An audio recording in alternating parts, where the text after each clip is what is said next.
What's up, guys? I am back with another one. Aren't you just so happy? It's Friday, bitches.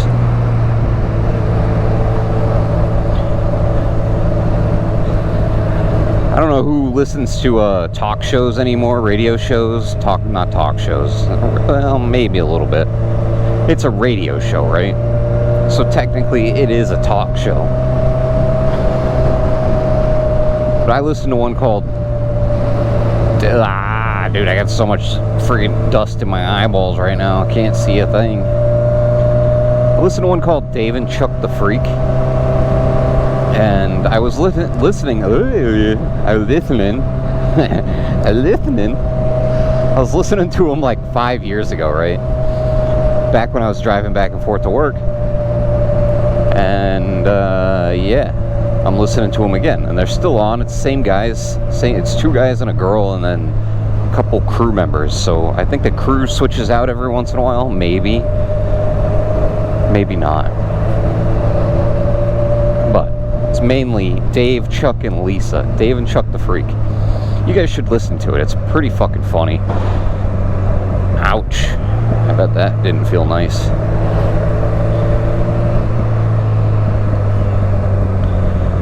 It's dependent which way I go, which way this guy's going. Alright, I'm going left.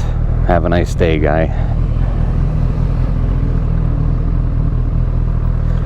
We're going left. I can't see up the hill.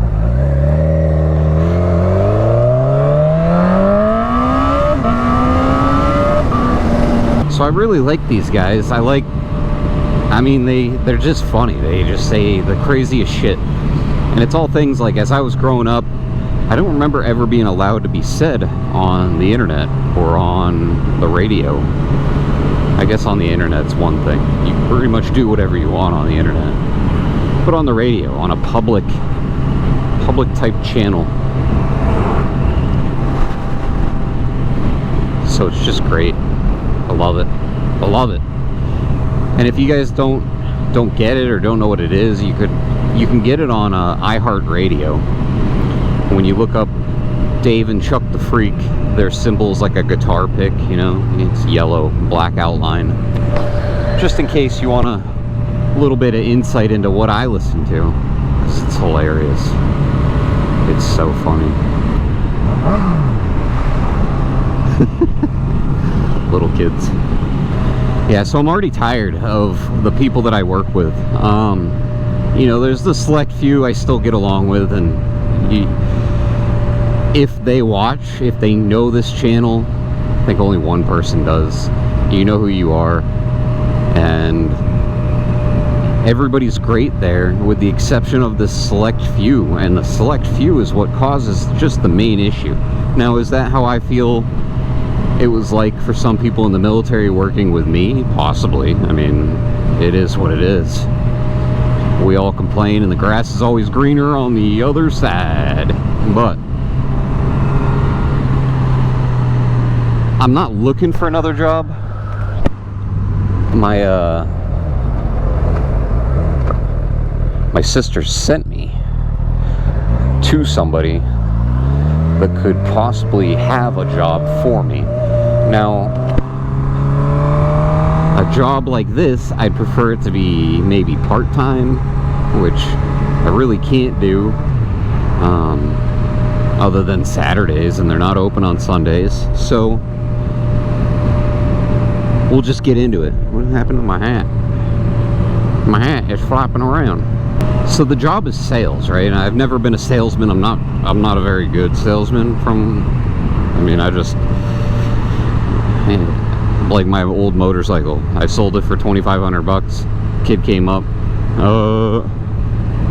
will you take $22.50? I was like, no, I'll take $2,500. So does that make me a good salesman because I just stuck with my price? My bike was worth more. I could have priced it at $3 grand. Somebody would have bought it. And yeah, the deal was already added in. There was no extra deal on that one. So I mean, is that the deal? I'm also not very good at, you know, scamming people. I just don't want to be that guy. I don't want to be that guy that, ooh, that doesn't feel very nice. stretching my back out a little bit. Oh. I don't want to be that guy where we all think, you know, car salesmen are scammers. It just sucks. You know, you don't want to be that person. You don't want to be the sales scammer. I'm trying to give myself a little bit of air. Hope it's not too much for you. It's working for a company not too far from here. What? On the bike, probably 35 minutes. In the truck, 40.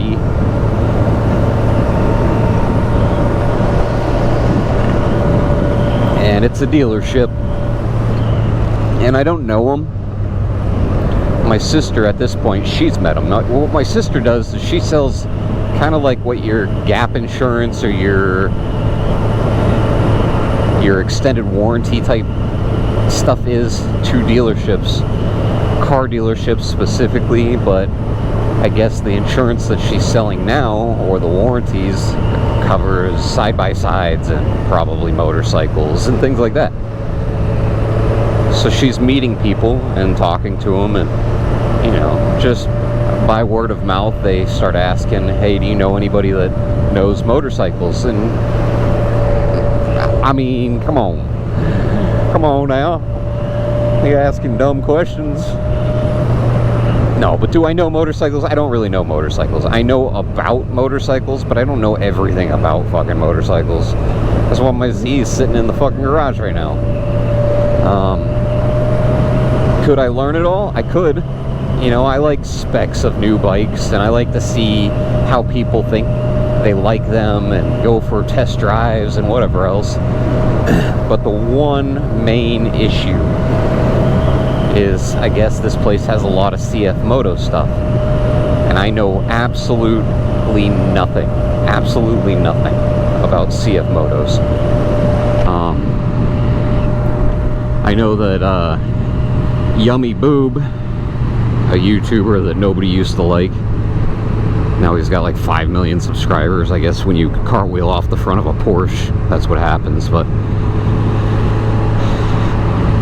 he's saying that, you know, they're up and coming. Now, I don't like to look at anything Chinese as up and coming, to be honest with you. I'm sure there's something on this bike that was made in China. Some plastic part, something small, right? Maybe not. I bet you there's nothing made in China on this. But I could be, you know, put my own foot in my mouth on that one. So if there is, there is. If there isn't, great. Because Chinese parts aren't usually known to last very long. Working for exhaust companies and things like that.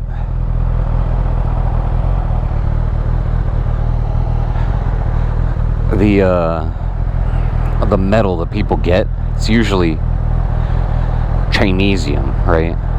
And I guess that includes all the smaller countries like Taiwan and the Philippines and Vietnam, things like that.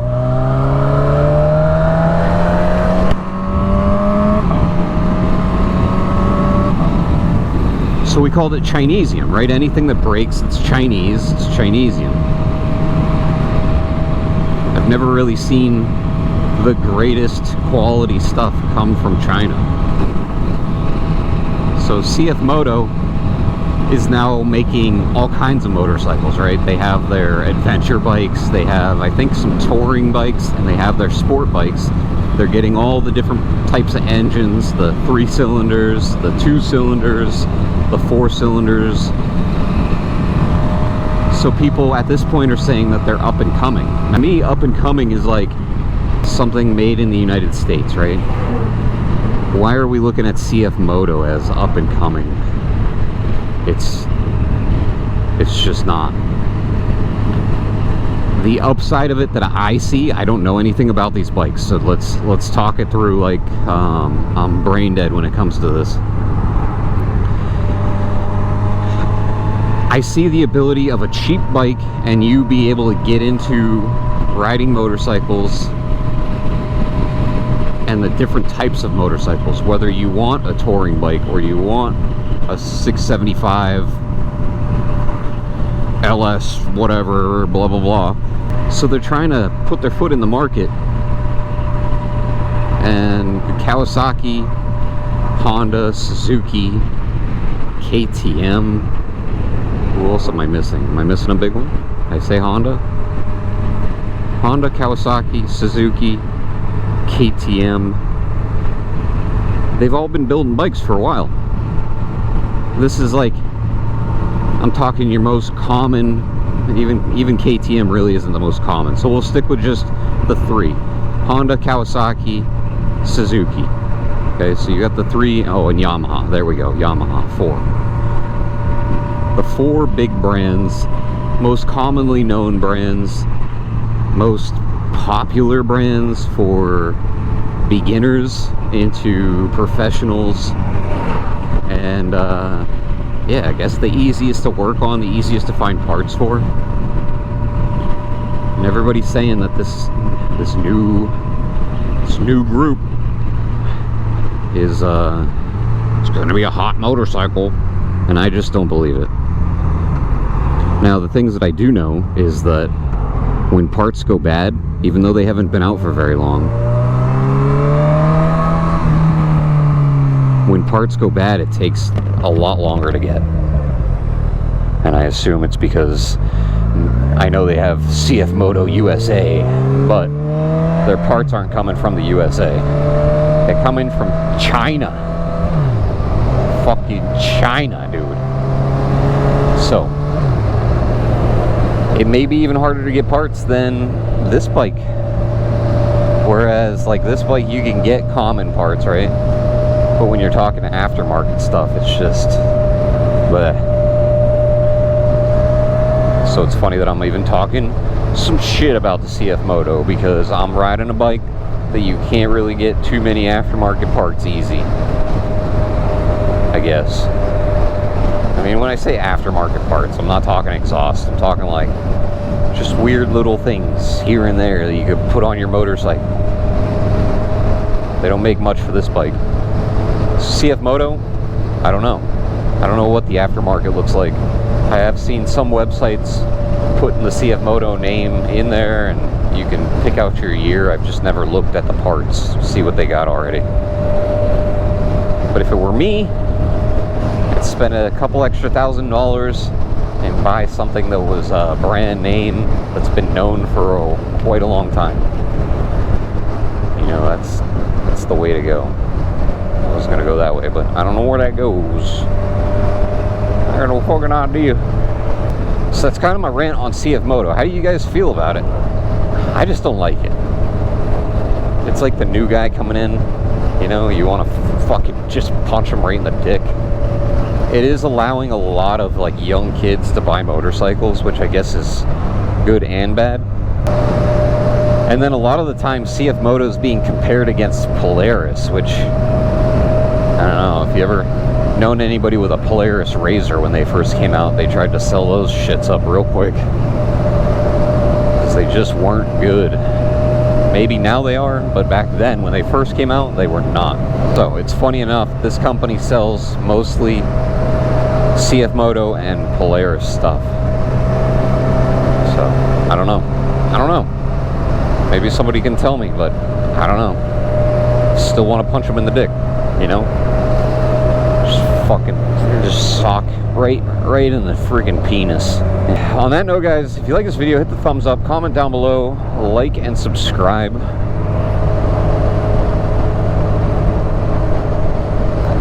Dislike and unsubscribe. I can't see shit out of this eyeball. And I will see you in the next one. Whoosh.